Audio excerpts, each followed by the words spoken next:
Gravação iniciada. Então, iniciando a reunião do dia 5, período da tarde, como a gente tem pedido sustentação oral, nós vamos começar pelo item 26 da pauta. 26. Ana Rosa. Doutor Raide.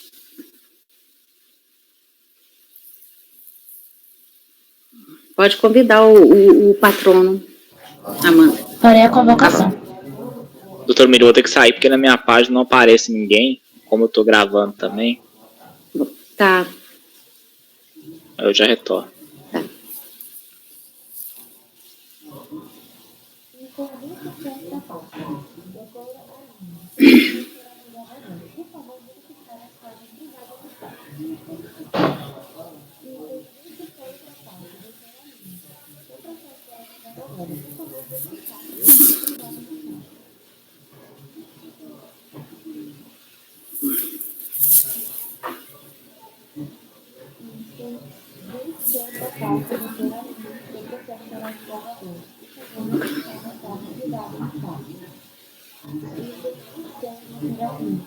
Pessoal, eu também não estou vendo ninguém. Não estou vendo Matheus, Pinheiro. Eu saí, voltei, aí apareceu. Mas você não está aparecendo. Agora sim. Eu estou aqui. Agora sim, mas estava todo mundo apagado. Presidente, é porque quando fica inativo, ele está... A convocação foi feita. Ele está ficando com a imagem... Ruim. Não, é só uma imagem, depois volta, quando fica inativo. Tá. Ao menos para mim, desde manhã está assim. Agora mim também. Para mim aconteceu isso agora. Né? Para mim está acontecendo agora. Pode observar que no canto superior esquerdo fica a opção de inativo. Isso quer dizer o quê mesmo? Que não tem nenhum som, nada. Ele está inativo. Aí ele volta para a letrinha. Gente, então fica aí mexendo. Eu não sei como resolver isso. Não sei se o doutor Matheus tem conhecimento sobre essa questão. Todo mundo baixou a qualidade? Põe todo mundo em baixa definição para ver. Bom, você convocou a Amanda e nada até agora? Ah, sim.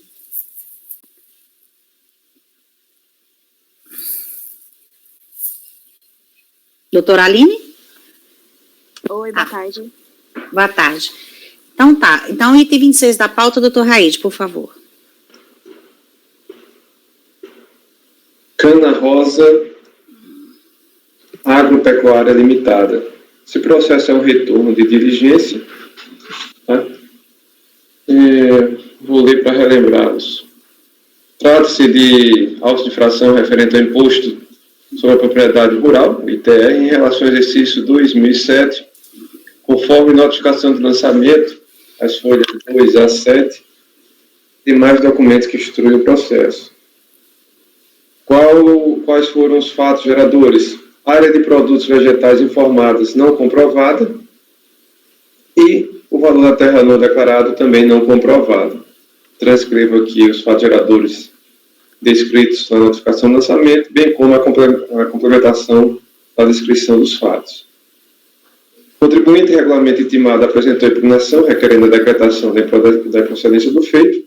Por sua vez, a primeira turma da DRJ em Campo Grande entendeu por bem julgar improcedente a impugnação, mantendo a integralidade do crédito tributário, conforme já relatado, e inconformado com esta decisão, a contribuinte apresentou recurso voluntário às folhas aqui mencionadas, procurando demonstrar total improcedência do auto de infração, a notificação, no caso, desenvolvendo em síntese as seguintes razões. Após breve relato das fases processuais, bem como dos fatos que permeiam o lançamento, repite as alegações da impugnação, afirmando que, ao juntar o contrato de arrendamento rural pactuado com o terceiro, supriu o requisito para comprovar que a área em questão estava devidamente cultivada pelo arrendatário, e, na pior das hipóteses, o arrendatário deveria ter sido intimado para comprovar, não podendo ser penalizado, trazendo o conceito de arrendamento rural. Traz logo arrazoado acerca da necessidade de intimação do arrendatário para a comprovação da referida área, aduz ser inadmissível a pretensão fiscal no tocante ao arrendante, alega ter anexado junto ao recurso mapa e imagens que comprovam cabalmente a veracidade das alegações e, por fim, que é o conhecimento e procedimento de seu recurso para desconsiderar a notificação do lançamento. Não houve apresentação de contras-razões. Após regular processamento do feito, em 4 de junho de 2019, foi proposta a resolução por esta colenda turma, na ocasião por unanimidade de voto, pois o processo não estava devidamente municiado com os mapas juntados pelo recorrente. Então, foi pedido que a autoridade de origem juntasse aos autos tais mapas, tais documentos, o que foi feito em resposta à diligência junto com os arquivos não pagináveis. Após retorno ao egrégio conselho, os votos regressaram para minha relatoria e, em consequente inclusão em pauta, é o relatório. Não haverá sustentação, será só acompanhamento, né, doutora Mila? Uhum.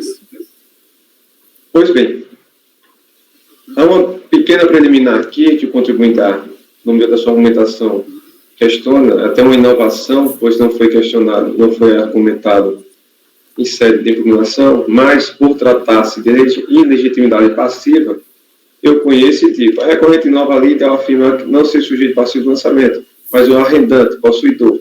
Por se tratar de matéria de ordem pública, entendo que não se opera a preclusão. O recorrente apresentou a DIF de 2007, as coisas 11 e 12, e o contrato de arrendamento qualifica como arrendador, ou seja, proprietário. O contrato de arrendamento não atribui ao arrendatário posse plena, ou seja, não atribui posse com ânimos domini, logo a recorrente mantém a qualidade de sujeito passivo do ITR, de acordo com a legislação mencionada. Neste apazão, rejeita a preliminar. Quanto ao mérito, eu digo, consta de descrição dos fatos que o lançamento em questão decorreu da glosa da área declarada a título de produtos vegetais e da alteração do valor da terra não declarado. Depreende-se das defesas da contribuinte, bem como do acordo em primeira instância, que a matéria em litígio restringe-se à glosa da área de produtos vegetais. Primeiramente, cabe esclarecer que nessa fase processual foi permitido ao contribuinte valer-se de todos os meios de prova admitidos em direito, apresentando todos os documentos necessários para provar sua pretensão. Em suma, não foi obstaculizado a recorrente nem a compreensão nem a produção de provas, não havendo que se falar em desrespeito às garantias de ampla defesa do contraditório, especialmente em relação à necessidade de intimação do arrendatário, visto que a contribuinte é o sujeito passivo da relação tributária. Com base no tradicional critério de distribuição do ônus de prova, cabe ao sujeito passivo, ora recorrente, comprovar o fato constitutivo do seu direito, isto é, compete a demonstração dos elementos exigidos para o nascimento da relação jurídica e, desse modo, legitimar as informações constantes de sua declaração. Aí cita aqui o Código Civil. É imprescindível que a contribuinte demonstre, por meio de linguagem de provas, as afirmações que alega, em especial a existência de área utilizada com produtos vegetais. Pois bem, a prova da área utilizada com produtos vegetais deve refletir os fatos existentes no período abrangido pelo lançamento. No caso, trata-se de ITR do exercício 2007, correspondendo aos fatos tributários verificados no período de 1 de janeiro de 2006 a 31 de dezembro de 2006, por força do artigo 10, parágrafo 1º, inciso 5, a linha A da Lei 9393. Para comprovar a área utilizada com produtos vegetais, a recorrente apresentou o contrato de arrendamento rural firmado com a Farm Industries Brasil Agropecuária Limitada, tendo por objeto o imóvel em questão, matrícula aqui disposta, para plantio de cana-de-açúcar no período 14 de dezembro de 99 a 30 de dezembro de 2011. As folhas aqui mencionadas, bem como declaração genética da empresa de contabilidade. As provas apresentadas, entretanto, são insuficientes para comprovar a utilização da área com produtos vegetais no período do lançamento, considerando que não ficou comprovada a efetiva execução do contrato agrário, passível de prova por meio de notas fiscais de aquisição de insumos, notas fiscais de comercialização da produção rural, laudo técnico de avaliação, dentre outros. Especificamente, em relação aos mapas juntados após a diligência, a análise de tais documentos não me gera convicção de que a propriedade abriga a área de produtos vegetais declarada para o ano de 2006, ou seja, exercício 2007, e nem possibilita precisar, se precisar, a alíquota aplicada estaria correta, não sendo cabível a conversão do julgamento em diligência para a produção de prova. Isso que é matéria demandada, prova documental. Cabe ressaltar que a decisão de piso deu caminho das pedras acerca das provas que deveriam ser apresentadas para a comprovação da área com produtos vegetais. No entanto, a recorrente não trouxe nenhum novo documento. Já em relação à alegação da necessidade de intimação do arrendatário, como já dito anteriormente, o uso da prova é da contribuinte. Caberia a ela diligenciar junto ao terceiro em busca das provas necessárias. Quanto às demais alegações da contribuinte, não merece aqui tecer maiores considerações, uma vez não serem capazes de ensejar a reforma da decisão recorrida. Assim, escorrente a decisão de piso, devendo, nesse sentido, ser mantido o lançamento na forma ali decidida, uma vez que a contribuinte não logrou infirmar os elementos colhidos pela fiscalização que serviram de base para a construção do crédito. Por fim, estando a notificação do lançamento subexame em consonância com as normas legais que regulamentam a matéria, voto no sentido de conhecer o recurso voluntário para rejeitar a preliminar e, no mérito, negar-lhe provimento. Essa é a minha conclusão. Inclusive, o doutor Pinheiro trouxe, não me lembro qual mês, um processo análogo a este, e essa foi a nossa conclusão também ali. Pessoal, eu vou sugerir que pelo menos mexam no mouse alguma coisa para parar de ter sumir, né, a imagem. Para mim tá todo mundo preto, só a senhora. Tá? Mas acho que mesmo mexendo no mouse, a Ali imagem... todos aparecem. Kleberson? Menos o apoio. É para mim dizer se todos aparecem? Tá aparecendo. Alguns não aparecem. Pessoal, todo mundo liga o microfone, por favor. Eu só tô vendo a presidente. Eu acho que aparece quando alguém fala, aí aparece a imagem. Fique todo mundo com o microfone ligado, por favor. Ou então é um problema na banda. Só quando alguém... Eu não estou entendendo o que está acontecendo. Vamos botar esse processo e aí a gente vê o que pode fazer. A emenda no exercício 2005. Alguém tem uma pergunta? Pode fazer. Na emenda tem exercício 2005. É um equívoco, doutor Pira, eu vou corrigir. Tá, mas a emenda no resto tá ok. Tá ok. O resto tá ok. 2007 o exercício. Eu tenho uma pergunta, doutor Raid. O senhor falou sobre o processo da reunião passada, mas a situação era a mesma? Era mesmo, era a área, não foi da reunião passada, doutor Clébio, foi de uma reunião, não me lembro o mês. O relatório era do doutor Pinheiro e a situação era a mesma. A área utilizada com produtos vegetais, inclusive, também, lá já constava, não foi necessário baixar em diligência para juntar os mapas, lá já tinha, e a convicção que a turma chegou foi exatamente nesses moldes. Anteriormente, antes da diligência... De arrendamento também, doutor Raid? De arrendamento também. O doutor Pedro pode até comprovar, pode até, se ele lembrar, pode até confirmar. Era outro imóvel, né? Pelo que eu me recordo. Não lembro o imóvel, mas era mais ou menos desse, também contrato de arrendamento. A base legal era, teoricamente, a mesma. Falava em produtos vegetais, tinha contrato de arrendamento. Isso, O exatamente. acórdão, doutor Kleberson, é o 2401-007-228. Inclusive, antes da conversão em diligência, eu já tinha firmado a posição de não considerar não comprovado a área com produtos vegetais, pelas provas constadas nos autos. Aí foi trazido pelo contribuinte na oportunidade que foi juntado os mapas, só que os mapas não estavam aqui, né? E para suprir e não ocasionar um cerceamento de direito de defesa, foi pedido para que os mapas fossem juntados. Doutor Raid, aqui nos memoriais fala, então, mapas gerados pela fusão de imagens de satélites, folha 137 e seguintes. Esses mapas, no processo, eles estão há um laudo, há uma análise técnica das imagens por um profissional qualificado? Doutor Clécio, pelo tempo que eu fiz esse processo, eu não consigo te afirmar com toda certeza, mas pelo que eu lembro, Não há, são apenas imagens, tá? Não há um laudo. É tanto que eu digo aqui que não há existência de um laudo técnico, tá?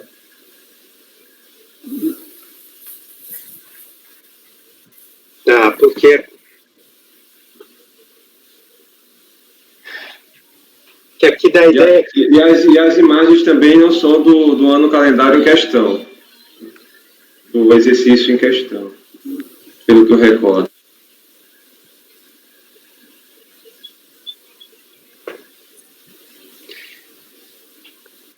certo.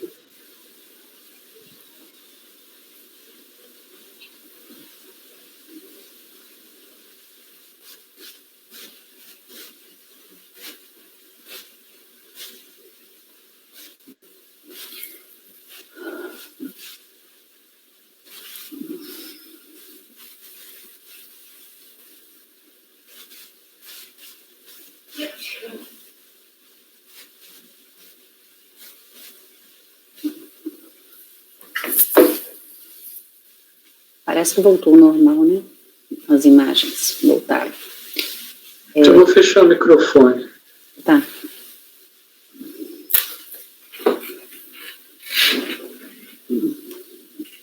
Mais alguma pergunta, Cléberson?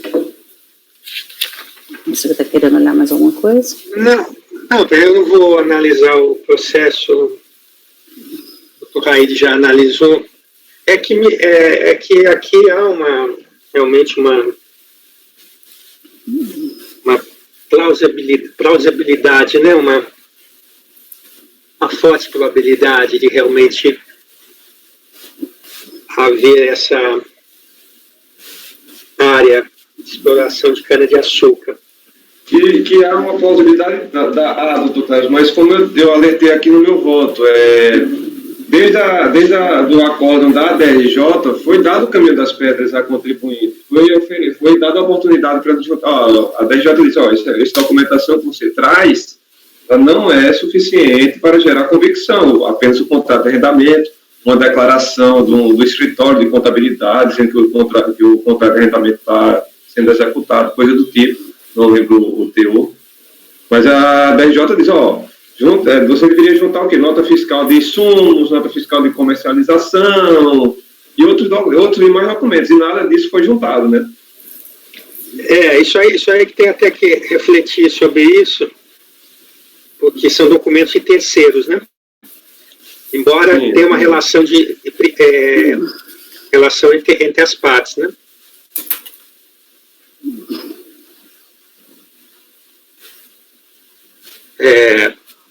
Só que chama atenção esse fato que não há nenhuma justificativa da empresa, da agropecuária, o que ela não tomou, qual a dificuldade era conseguir esses documentos, né? Isso me chama a atenção, que chamou provavelmente a atenção do Dr. Raid também. Mas são documentos de terceiros, né? Isso. O que apenas ela diz não, deveria intimar a redatária, né? Isso aí assim, mostra um pouco, se não há nenhuma justificativa, mostra um pouco de descaso, né, na produção probatória. Por outro lado, quando há um arrendamento, não é a mesma situação que o próprio proprietário, ou posseiro, ele mesmo explora a atividade, né? Que ele pode produzir com muito mais facilidade a prova. Mas tá bem, eu mostrando essas vários aspectos aqui que eu levantei, porque há aqui nos memoriais, assim, fotos, realmente tem só que precisaria uma avaliação técnica aqui sobre as imagens, né? E isso foi até uma das alegações trazidas pelo voto do Dr. Pinheiro, que muito bem analisou. Não dá para gerar essa convicção, né? Plausibilidade há, mas convicção não. Inclusive da mensuração da área que está sendo utilizada. Especialmente isso. Tem mais um detalhe, Dr. Cleverson. A própria lei fala que o contribuinte poderá valer-se dos dados sobre a área utilizada e respectiva produção fornecidos pelo arrendatário ou parceiro, quando o móvel ou parte dele estiver sendo explorado pelo regime de arrendamento ou parceria. A própria legislação direciona de que o contribuinte teria de se utilizar de documentação a ser fornecida pelo arrendatário. Ele teria que se resguardar nesse sentido de já pré-constituir essa prova.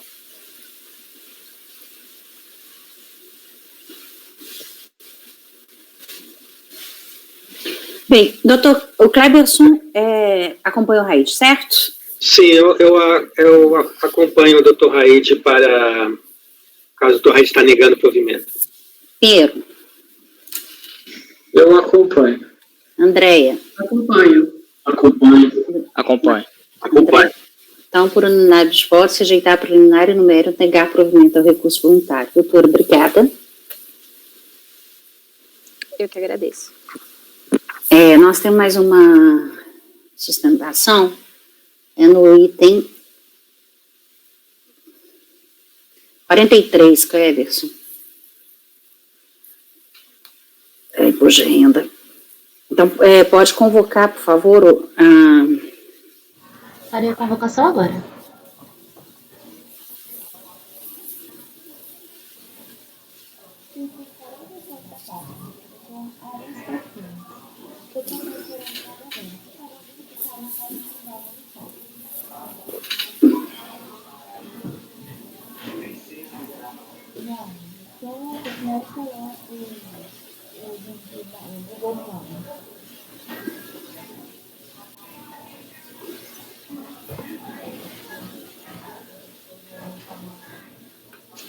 Convocação feita. ok? Já está aí? Ok. Doutor Cleverson, então, item 43.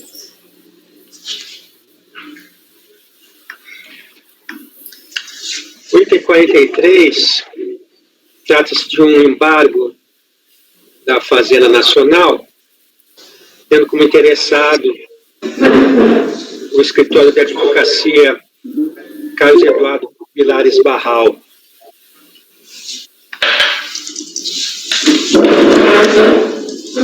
Esses embargos foram postos pela Fazenda Nacional contra o acordo número 2401, 007102, datado de 5 de novembro do ano passado, de minha relatoria. Eu cito as folhas para melhor avaliação do conteúdo. Segundo a Fazenda Nacional, o acordo embargado apresenta 2 vícios. Resumidamente. Primeiro, omissão sobre os elementos fáticos e probatórios descritos pela autoridade fiscal que motivaram e embasaram o lançamento do crédito tributário. E o segundo vício estaria associado o vício à contradição e obscuridade no que tange às razões para a insubsistência do lançamento. Se estão vinculadas as razões à motivação do auto-infração ou à carência de provas. Depois, no voto, eu especifico melhor. Os autos foram enviados à Procuradoria da Fazenda Nacional em janeiro de 2020 e interpostos embargos no dia 10 de fevereiro deste ano. Os embargos foram admitidos parcialmente pela presidente da turma, especificamente na parte da alegação de contradição e obscuridade, com determinação para inclusão em pauta com vista à apreciação do vício. Este é o relatório. Doutor, o senhor vai sustentar ou só acompanhar? Só liga o seu microfone, por favor.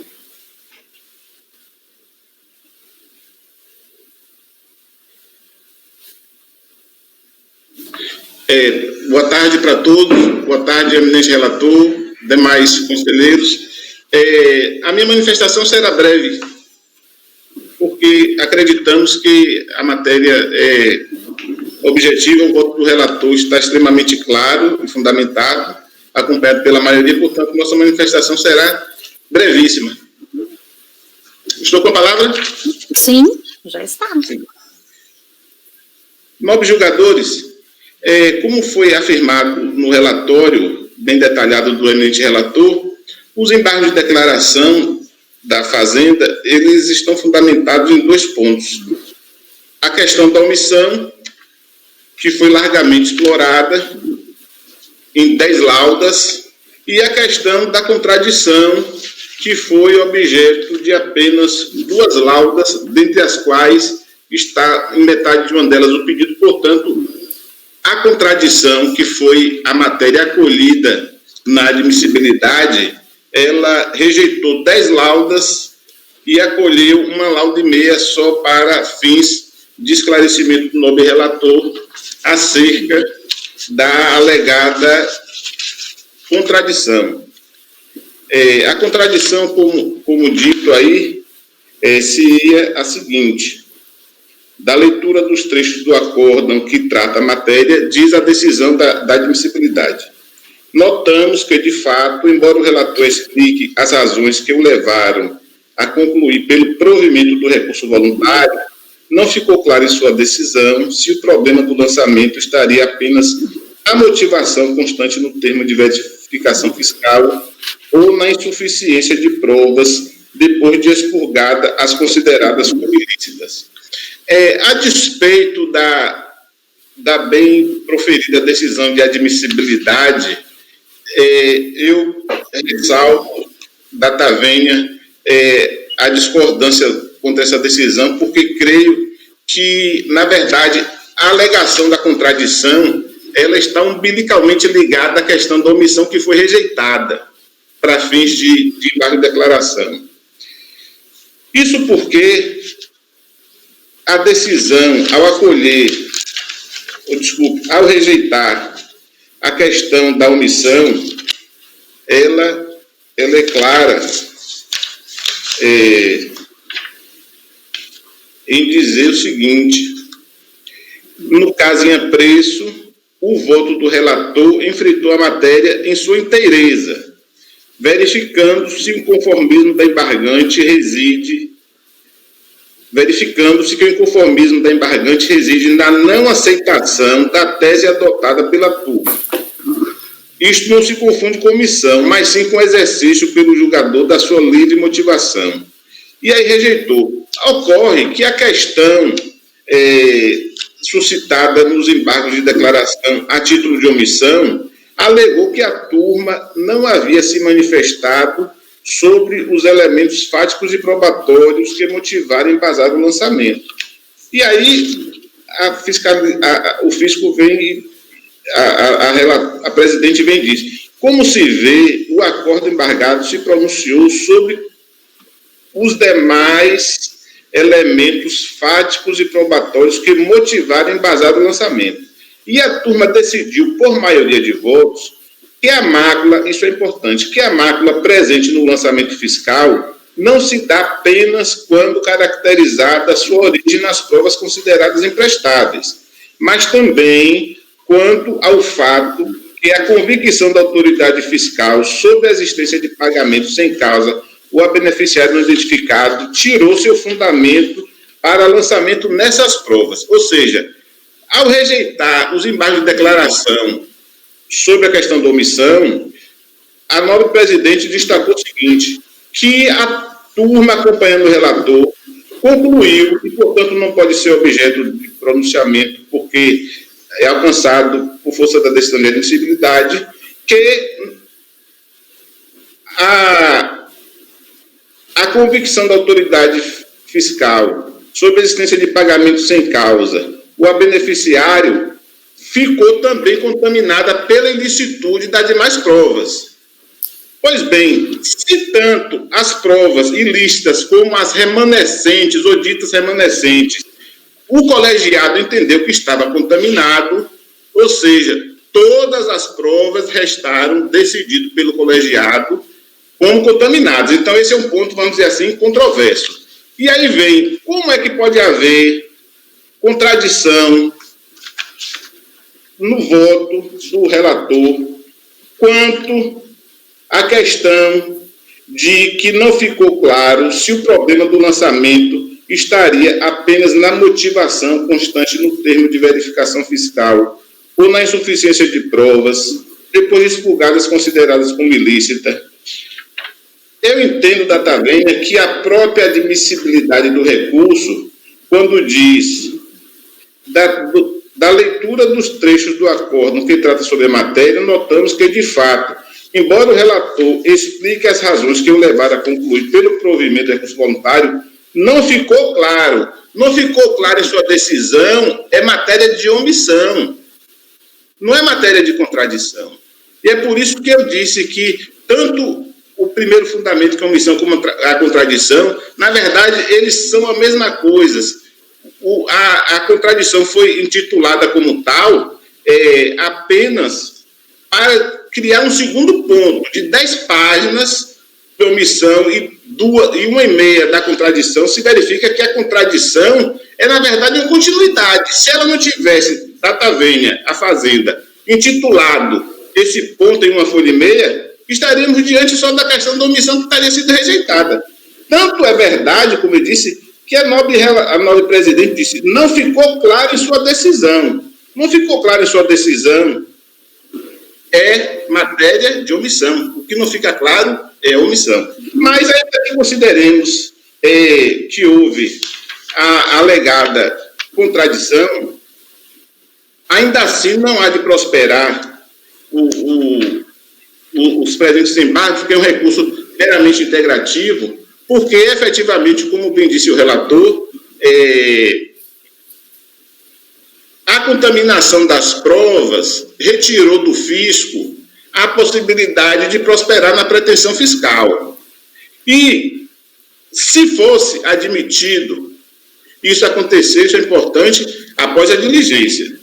Se fosse admitido a análise das provas, entre aspas, remanescentes, que, na verdade, já se reconheceu que estavam contaminadas, para que elas fossem tomadas como fundamento da pretensão fiscal, teríamos que admitir que, aos 45 minutos do segundo tempo, o fisco alterasse as regras do jogo para trazer uma nova motivação para o lançamento fiscal. O que não foi admitido, conforme decisão do colegiado. Portanto, nobres julgadores, nós entendemos que não há nenhuma matéria a ser objeto de integração através dos embargos, no detalhamento exclusivamente da fundamentação da contradição. Esperamos que o voto seja nesse sentido, prestigiando o entendimento bem esposado pelo voto do relator e acompanhado pelo colegiado em sua grande maioria.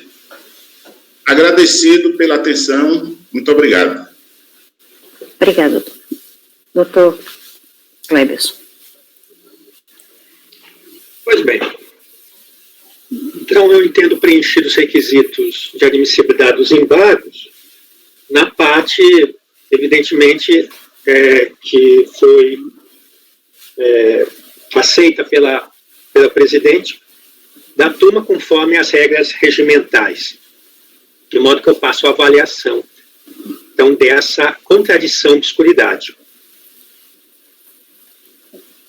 Eu copio a ementa do acordo, está nas folhas 6.310 do processo, e faço aqui já um parênteses para aqueles que não acompanharam, não participaram do julgamento, os conselheiros que não participaram.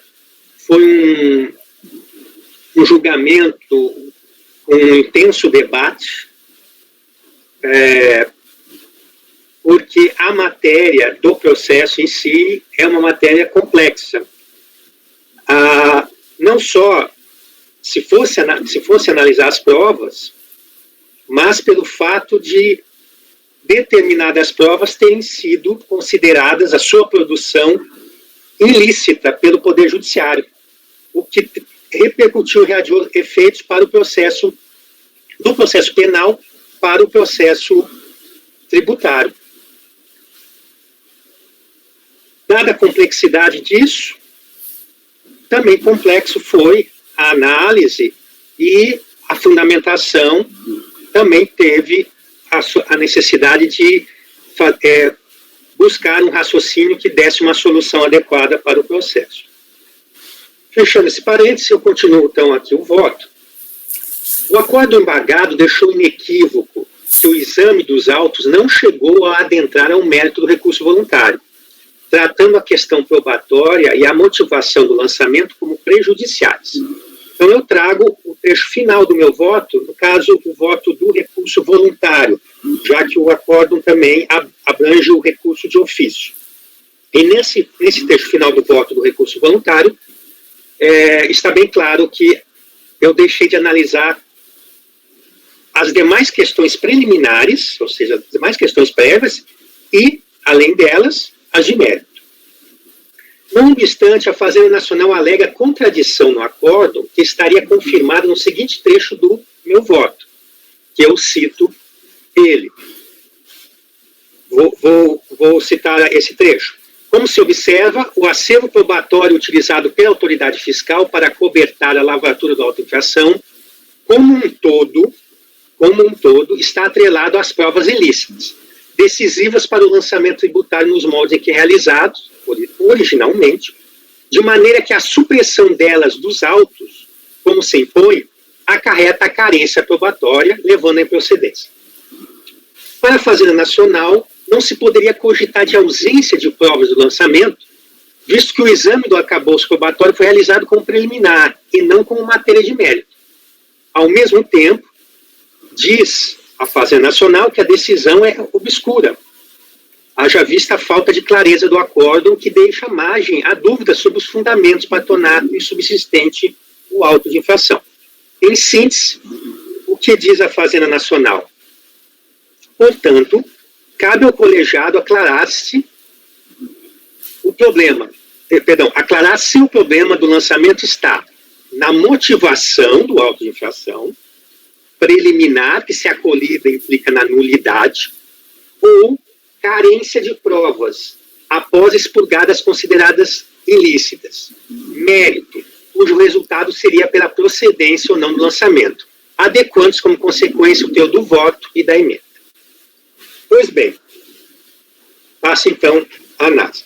A legitimidade do acervo probatório que lastreia o lançamento, assentado no todo ou empate com provas obtidas por meio ilícito, configura questão prejudicial, razão pela qual a apreciação da matéria deve anteceder o exame do mérito. Afinal de contas, a valoração da prova pelo julgador pressupõe a sua produção válida, segundo o ordenamento jurídico. Aparentemente, a Fazenda Nacional associa a expressão carência probatória, utilizada no acórdão embargado, com a hipótese de insuficiência do conjunto probatório, necessário para dar respaldo aos fatos jurídicos descritos no auto. Resultado da atividade valorativa da prova realizada pelo julgador administrativo, após expurgadas as provas consideradas ilícitas. Trata-se, contudo, de interpretação equivocada, que ignora as razões de decidir do acórdão. Todo o raciocínio da decisão embargada diz respeito a questões prévias à apreciação de mérito, com o propósito de aferir a sua implicação para o crédito tributário. Com o propósito de aferir a implicação para o crédito tributário da prova ilícita transportada ao processo administrativo, sobretudo considerando a motivação do auto de infração. A motivação é elemento do ato administrativo imprescindível a regular a constituição do crédito, consistindo na descrição dos motivos do lançamento fiscal. Para o ato produzir os efeitos que lhe são próprios, a motivação deve estar acompanhada de provas. Aliás, a legislação prevê a prova como substrato do ato administrativo, na medida que o auto de infração, via de regra, deverá estar instruído com todos os elementos de prova indispensáveis à comprovação do ilícito. Quando incumbe ao fisco o encargo de provar o fato, no auto de infração, a inexistência de prova carreada aos autos compromete a motivação do lançamento, elemento intrínseco do ato administrativo e, portanto, resulta em vício material não passivo de convalidação. As provas constituídas com violação às normas não são válidas para ingressar no ordenamento jurídico e, portanto, não estão aptas a produzir efeitos no processo fiscal. O emprego de provas obtidas por meio ilícito equivale à carência probatória, que macula a motivação do ato de forma análoga quando o lançamento fiscal é vazio de provas para corroborar os fatos relatados pelo agente tributário. Em momento algum, no acordo embargado, se procedeu ao exame de mérito, para atestar a insuficiência das provas depois de expurgadas aquelas consideradas ilícitas. Para tanto, seria necessário que as provas remanescentes, carreadas aos autos pelas partes, fossem apreciadas e confrontadas entre si, atribuído o julgador maior ou menor força probante a elas, decidindo ao final pela ocorrência ou não do fato jurídico tributário devidamente fundamentado. Nesse caso aqui, lembro também que se trata de imposto de renda retido na fonte, e que o fato gerador refere-se a cada pagamento, ou seja, a análise da prova teria que ter sido feita um a um, fato a fato gerador, não no conjunto. Se fôssemos analisar a prova, esse confronto de prova. Para reafirmar os fundamentos da decisão embargada, eu reproduzo, então, trechos do voto condutor que está aí copiado. Como se observa do texto, parte do crédito tributário lançado está apoiado unicamente na degravação das interceptações telefônicas e ou os canhotos de cheques apreendidos, consideradas provas ilícitas pelo Poder Judiciário. É dizer, a motivação do lançamento está vinculada diretamente à prova obtida por meio ilícito.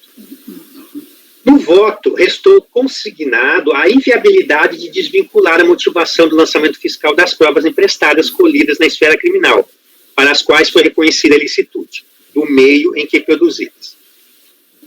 Em relação à parte do crédito tributário remanescente, mesmo que identificada a base probatória composta de elementos regulares, ou seja, alheios às provas emprestadas derivadas da apuração criminal, a decisão embargada afirmou impraticável segregar tal conjunto probatório das próprias provas obtidas ilicitamente para fins de comprovação, aqui do caso da irregularidade tributária imputada ao sujeito passivo. Isso porque a motivação do lançamento fiscal continua associada ao pagamento de propina a terceiros por parte do escritório de advocacia, comprovada, segundo a fiscalização, pelas interceptações telefônicas. Nessas situações, a motivação do lançamento, que revela o pagamento a beneficiário desconhecido ou o pagamento sem comprovação da verdadeira causa da operação, também está vinculada à prova obtida por meio ilícito, porém de maneira que não é possível separá-la de outros elementos probatórios. O acordo esclareceu ainda que considerar apenas a base probatória remanescente, colhida por meio ilícito, seria equivalente a legitimar a possibilidade de inovar a fundamentação do lançamento, em face da motivação do auto, hipótese desprovida de amparo. Daí porque a conclusão, ao final do voto, no sentido de que o acervo probatório utilizado pela autoridade fiscal para acobertar a lavatura do auto, como um todo, está atrelado às provas ilícitas, decisivas para o lançamento tributário nos moldes em que é realizado. De sorte que a supressão delas nos autos, como se impõe, acarreta carência probatória. À vista de tudo isso, eu não verifico a contradição e obscuridade apontada pela Fazenda Nacional, de sorte que resta claro e completo o conteúdo da decisão recorrida, não deixando margem para dúvidas a respeito da deficiência estrutural do lançamento, revelada pela motivação, a partir das provas obtidas por meio ilícito para fundamentar a exigência fiscal. O texto do acordo embargado não é dúbio para cogitar de exame de provas após expurgadas as consideradas ilícitas. Pelo contrário, a decisão expressamente afirma que a motivação do lançamento está atrelada, direta ou indiretamente, às provas ilícitas, sem possibilidade isoladas de outros elementos probatórios, a menos que se alterem os fundamentos da autoridade lançadora. Uma vez expurgadas as provas ilícitas, a imputação fiscal com fundamento em base probatória remanescente ou revestida de ilicitude resultaria em um lançamento de ofício com alteração da motivação original, o que é inadmissível em sede do contencioso administrativo fiscal, tal como resumido na ementa do acordo. As razões dos aclaratórios mostram o inconformismo da Fazenda Nacional com o resultado do julgamento, pois se referem aos fundamentos contrários à subsistência do lançamento fiscal, como omissos, contraditórios ou obscuros. Com a desculpa da existência de vício na decisão prolatada, pretende a embargante um novo pronunciamento sobre a matéria já exaustivamente analisada no recurso voluntário, com a finalidade de rediscutir o efeito da prova obtida por meio ilícito sobre o lançamento, questão debatida e decidida pelo colegiado. A via dos embargos não é apropriada para tal fim. Conclusão: ante o exposto, rejeita os embargos declaratórios por inecorrência dos vícios apontados pela Fazenda Nacional. Como disse no início, a matéria não é simples, é uma matéria complexa. Eu procurei analisar e seguir um caminho que me pareceu o mais correto no acórdão do recurso voluntário. E aqui entendo que, dentre a complexidade, que pesa a complexidade, o acórdão recorrido, ele não apresenta essa contradição de obscuridade, ele não é dúbio para causar dúvidas nos modos em que a Fazenda Nacional se manifestou por meio dos embargos declaratórios. Por isso que eu estou rejeitando os embargos.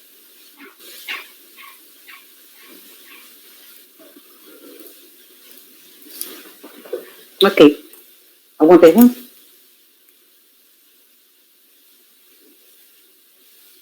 Aide.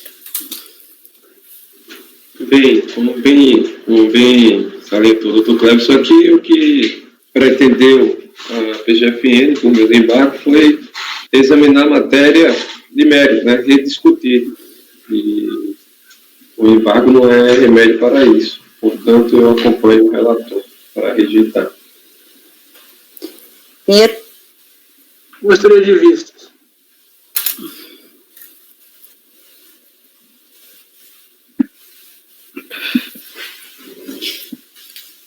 Item 16, item 43,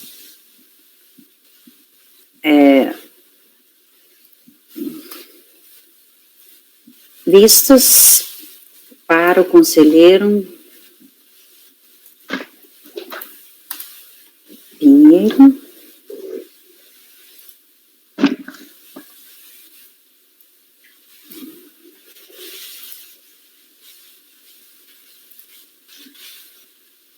Transformada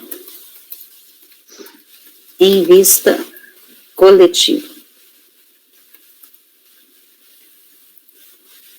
O relator votou por rejeitar os embargos, acompanhado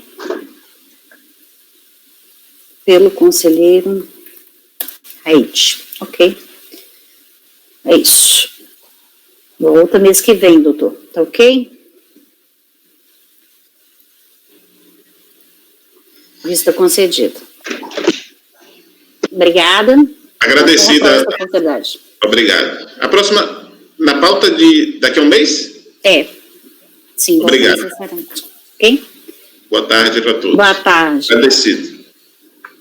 Pessoal, a gente tem um com vídeo, é o 3132, André. Só que, engraçado, não, tá aqui o link. André, é 31.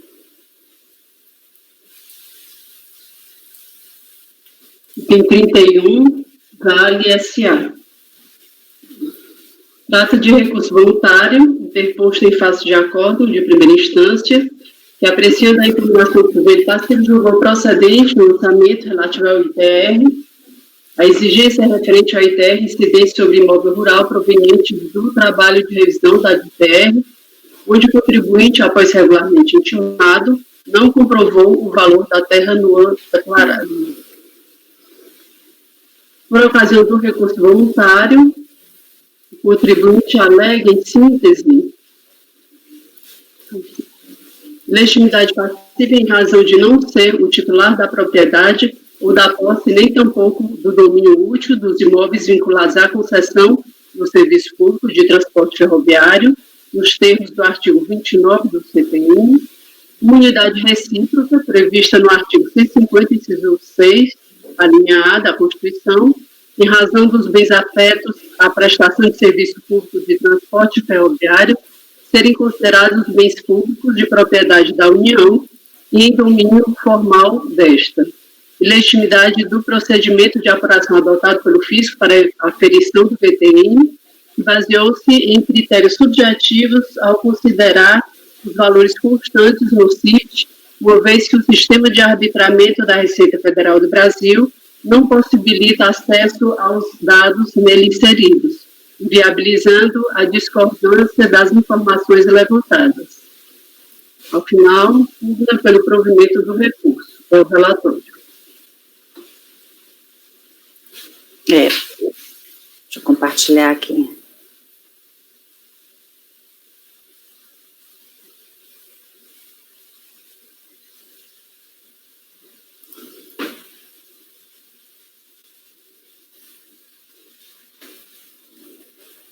Boa tarde, eminentes conselheiros.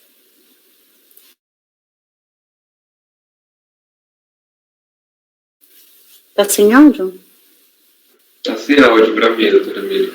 Para mim também. Ah, peraí. Eu vou retomar, porque aqui eu acho que eu tenho que habilitar. Ele está. Agradeço a oportunidade, novamente conferida. Conferida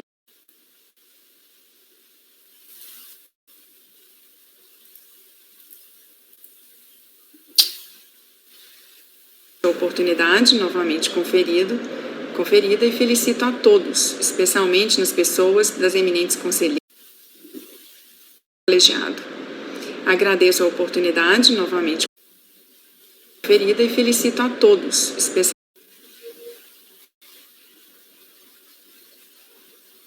O vídeo está com problema.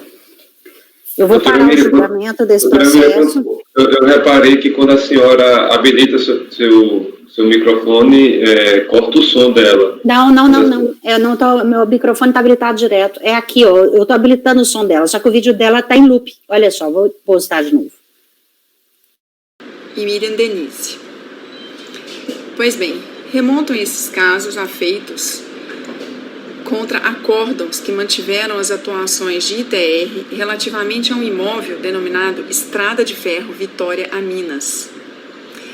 Exercícios 2005 e 2006, decorrentes do arbitramento do VTN com base em informações do CIPT. Ocorre que, como demonstrado, as exigências não poderiam subsistir à medida que o imóvel em referência já se encontrava, por ocasião dos exercícios decorrentes desses fatos geradores, afetados à prestação de serviço público exclusivo da União, no transporte ferroviário, do qual decorreria a caracterização da não incidência do ITR pela ausência do fato gerador, ou da imunidade recíproca, ou até mesmo pela ilegitimidade do próprio procedimento e os critérios de aferição do VTN por intermédio do CIPT, dada as peculiaridades do imóvel. Conforme evidenciado nos autos pela escritura pública juntada, tratando-se, outro sim, de circunstância reconhecida pela própria DRJ, o imóvel em tela foi objeto de desapropriação pelo Decreto Federal 59065, destinando-o à implantação do ramal ferroviário da Estrada de Ferro Vitória a Minas.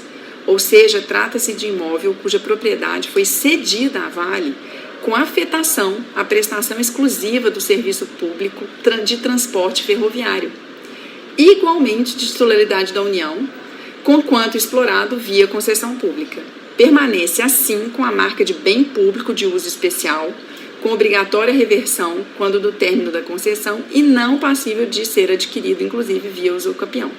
Assim, a posse do imóvel pela recorrente jamais alcançaria o significado do imposto pelo campo de incidência do ITR, delimitado pela própria Constituição Federal, que seria o vínculo direto com o direito de propriedade, seja sob a perspectiva do animus domini, seja pela livre utilização do bem possuído.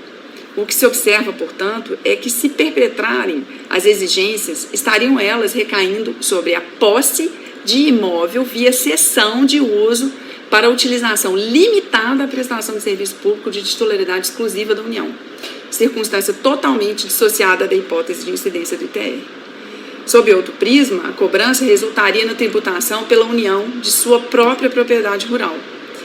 Inclusive, sob esse ponto, vale o registro de que o Supremo Tribunal Federal já fixou teses repetitivas que, embora analisando a incidência do IPTU sobre imóveis da União, são plenamente aplicáveis ao caso vertente, por se tratar de imposto cujo núcleo de critério material possuiria a mesma identidade, que é a propriedade do imóvel.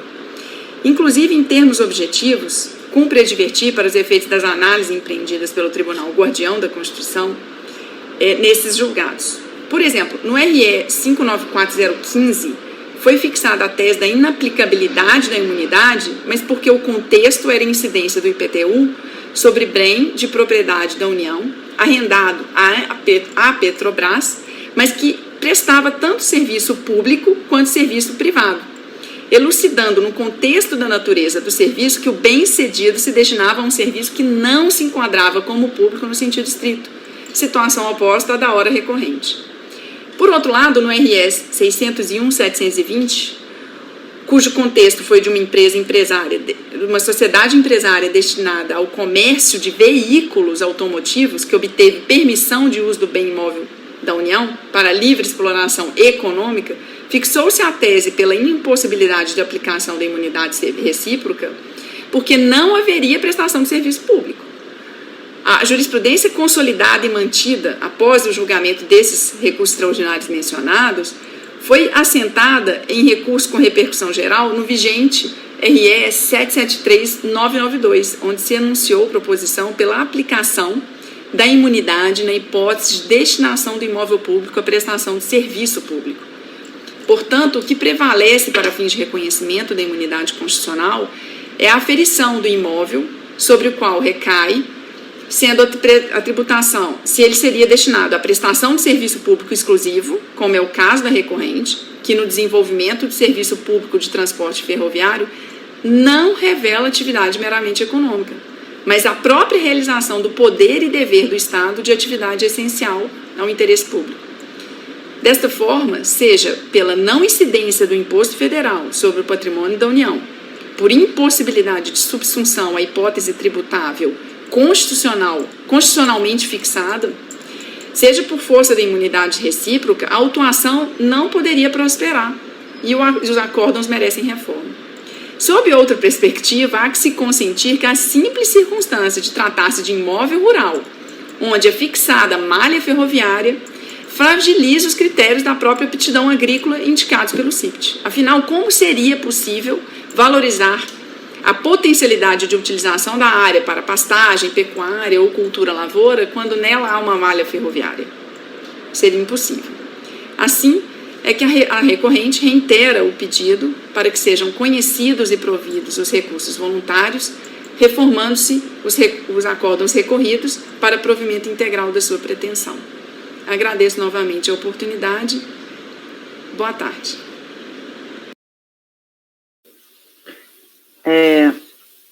No que interessa, o vídeo foi... Espera só um minutinho. Parar vídeo. Vamos ver. No que interessa, deu para ver, né? A gente só perdeu a parte dos cumprimentos. Então, pode continuar, doutor André, o voto agora, então.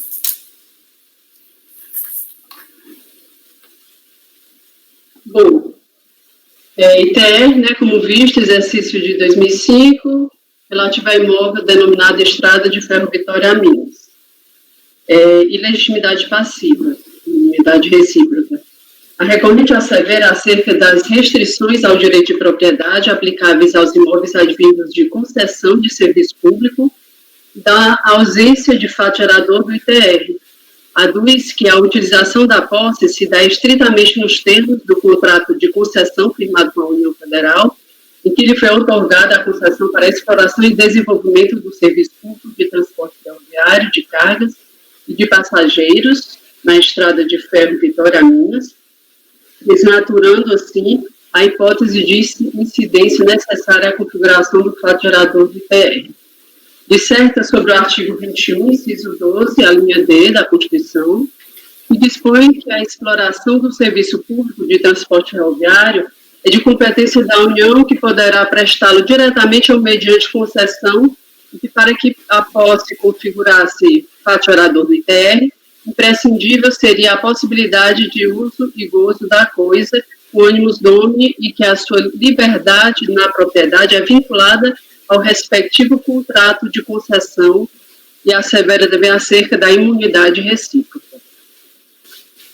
Com efeito, cabe inicialmente destacar que o Imposto sobre a Propriedade Territorial Rural, ITR, de competência da União, na forma do artigo 153.6 da Constituição Federal, incide nas hipóteses previstas no artigo 29 do CPN e tem como contribuinte o proprietário, titular do seu domínio útil, ou seu possuidor a qualquer título. Eu cito aqui CPN e a Lei 9.393. Em face da legislação de regência, constata-se que não há distinção entre proprietário e possuidor da terra, ou mesmo a atividade econômica desenvolvida no imóvel, para o fim de responsabilidade pelo pagamento do imposto, bastando estar o imóvel localizado fora da zona urbana do município. A empresa recorrente é a pessoa jurídica de direito privado, explora a atividade econômica, é concessionária do direito de exploração do serviço público de transporte ferroviário na estrada de ferro e detém a posse do imóvel para o seu uso, fruição e exploração. Em nenhum momento a recorrente apresentou o documento indicando não ser um imóvel rural de sua propriedade, sendo inclusive realizada a declaração de ITR. Destaque, a Constituição Federal assim dispõe acerca da imunidade recíproca. Eu cito aqui o artigo 150, inciso 6, a linha A, parágrafo 2º. Convém esclarecer que mesmo no caso de a empresa pública, quando prestadoras de serviço público de prestação obrigatória e exclusiva do Estado, em regime de monopólio, estas são alcançadas pela imunidade, conforme entendimento do Supremo Tribunal Federal, no recurso extraordinário 601/392, Paraná. No entanto, não se trata do presente caso. Neste diapasão, convém colacionar o que determina o artigo 173 da Constituição Federal acerca da exploração econômica.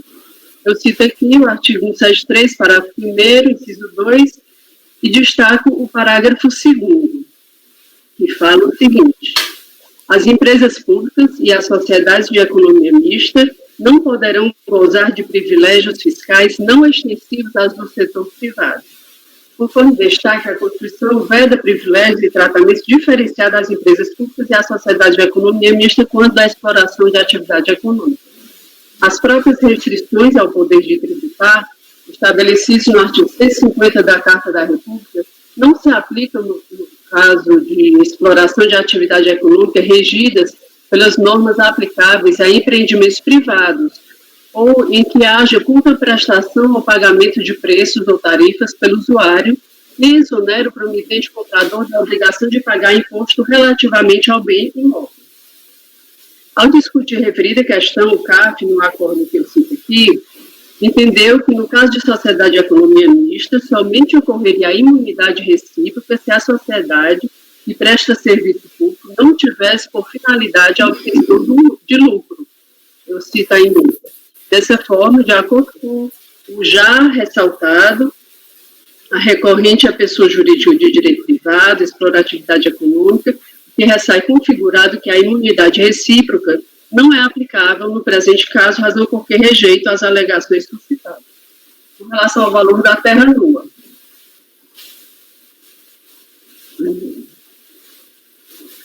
Segundo a recorrente, ocorreu a ilegalidade do procedimento de apuração adotado pelo fisco, aduz que a apuração do VTN baseou-se em critérios subjetivos, ao considerar os valores constituídos no CIPT, pois o sistema de arbitramento utilizado pela Receita Federal do Brasil não possibilita ao contribuinte o acesso aos dados nele inseridos, inviabilizando a discordância das informações levantadas. Cabe ressaltar que, durante o procedimento de fiscalização, o contribuinte foi intimado a apresentar laudo de avaliação do valor da terra nua.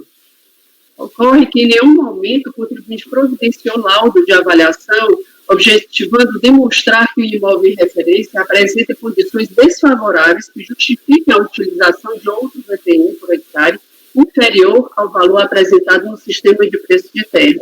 Não traz aos atos informações atestadas por profissional técnico sobre áreas isentas, suas dimensões, localização da terra, que respaldasse a modificação do VTN e as informações apresentadas na declaração. Por oportuno, especificamente no que diz respeito ao arbitramento do VTN em debate, resta claro que o cálculo efetuado pela fiscalização é baseado em dados constantes no CIT, em vista da subavaliação do VTN, nos estritos termos do artigo 14 da Lei 9.393, que eu cito. Nesse diapasão, ressai claro que, com a publicação dessa lei, em seu artigo 14, dispõe que as informações sobre preço de terra observarão os critérios estabelecidos no artigo 12, parágrafo 1º, inciso 2, da Lei 8.629, e considerarão levantamentos realizados pelas secretarias de agricultura das unidades federadas ou dos municípios. No presente caso, a tela do CIT, ela foi juntada à folha 10 dos autos, indica o VTN médio por aptidão agrícola, relativo ao exercício de 2005, com origem em informação da Secretaria Estadual de Agricultura do município de Ouro Preto. Assim foi arbitrado o VTN em 280 por hectare, tendo em vista ser o VTN indicado pelo contribuinte bem inferior a todos os VTN por hectare listados, qualquer que seja a aptidão agrícola da terra, pastagem pecuária, cultura, lavoura, campos e matas. Dessa forma, ressai configurado que está correto o procedimento adotado pela fiscalização. Entretanto, conforme já ressaltado, caso o contribuinte não concordasse com o VTN indicado, caberia ser comprovado o seu valor por meio de laudo de avaliação emitido por profissional habilitado, o que não foi feito pelo contribuinte na medida em que os documentos apresentados nos autos não atestam o VTN indicado na DTR apresentada. Assim, deve ser mantido o lançamento. Conclusão ante o exposto, voto por conhecer do recurso voluntário e negar-lhe provimento.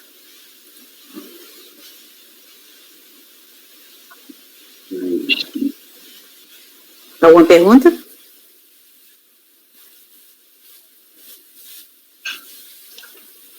Doutora Andréia, aqui não se sabe, tem os mapas mostrando essa distribuição da ferrovia no imóvel, ou o imóvel ele acompanha a ferrovia? Como é isso? Deixa eu só abrir aqui para poder relembrar. Aliás, a ferrovia,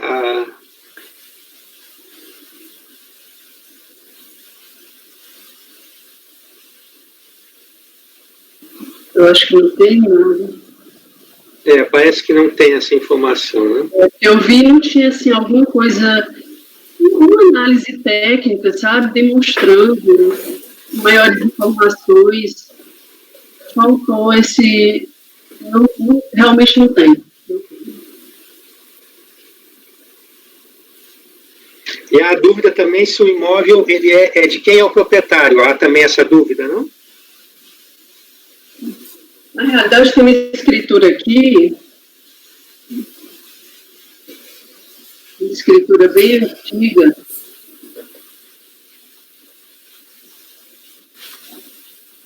Eu acho que fala só na época que ele foi desapropriado para poder ter essa estrada, né? Mas não tem nada mais recente.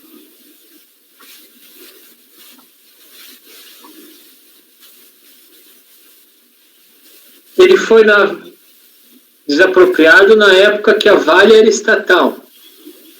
Há algum tempo foi. Tá, então ele foi desapropriado e quem ficou com o imóvel depois da privatização foi a própria Vale, porque já era dela. Uhum.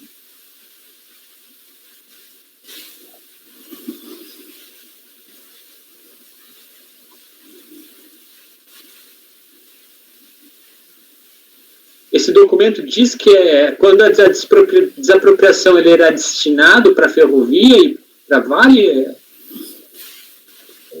qual página estaria? 46 em diante.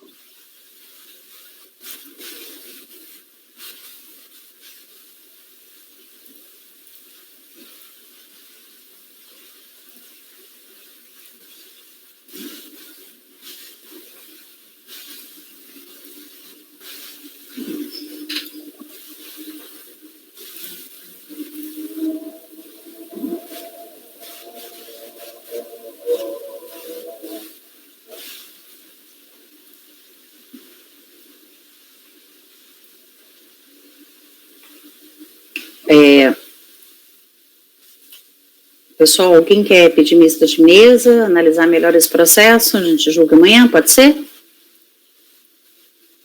Ele é bem pequenininho. Se quiser, pode ser.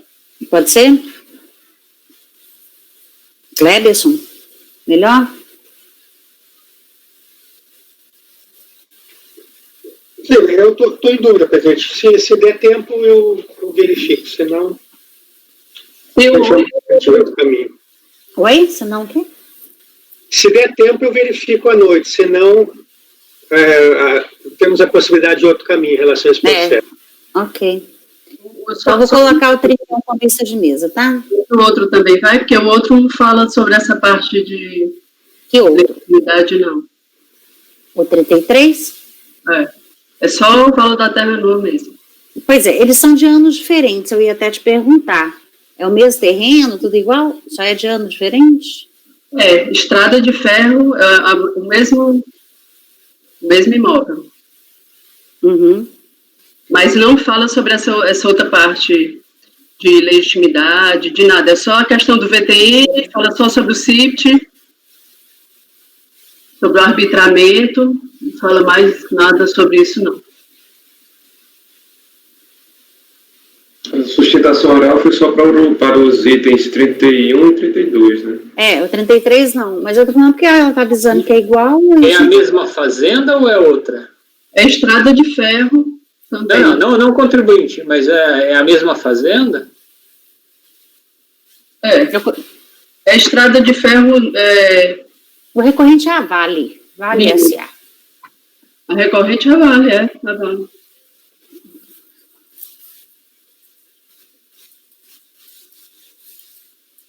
Vamos tirar os 4, então? Os 4 que eu digo é porque por causa dos dois repetitivos, né? Na verdade, os dois. É o 31 e o 33.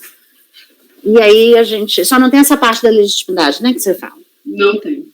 O 31 teve sustentação, o 33 não. Estranho.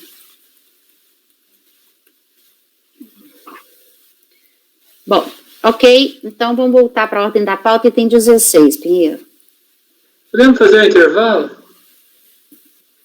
Podemos. Obrigado. 5 minutinhos, hein? Vamos parar a gravação, Amanda?